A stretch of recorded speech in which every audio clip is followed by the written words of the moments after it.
अब बात करते हैं तेलंगाना के वजीर आला चंद्रशेखर राव ने आज कोविड के मरीजों के इलाज के लिए बनाए गए गांधी अस्पताल का दौरा किया। उन्होंने अस्पताल में मरीजों की इयादत की और इनसे तफसीलात भी हासिल की। डॉक्टर्स, नर्स और दूर दीगर तिबी अमले की सताइश करते हुए उन्हें बेहतर से बेहतर इलाज का मशवरा दिया। वजीर आला ने मरीजों को यकीन दहानी कराई कि रियासती हुकूमत इनको बेहतर इलाज की फराहमी के लिए तमाम तर कोशिशें करेगी।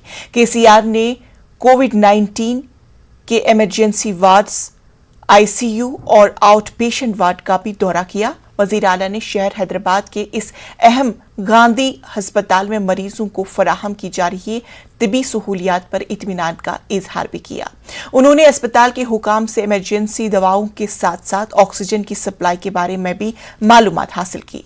उन्होंने हिदायत दी कि दवाओं और दीगर का मुनासिब स्टॉक रखा जाए ताकि इस बात को यकीनी बनाया जाए कि मरीजों को बेहतर इलाज की सहूलत हासिल हो सके।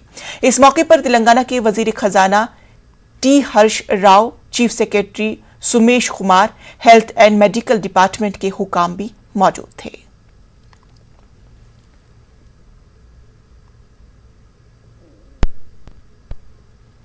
तेलंगाना में घर घर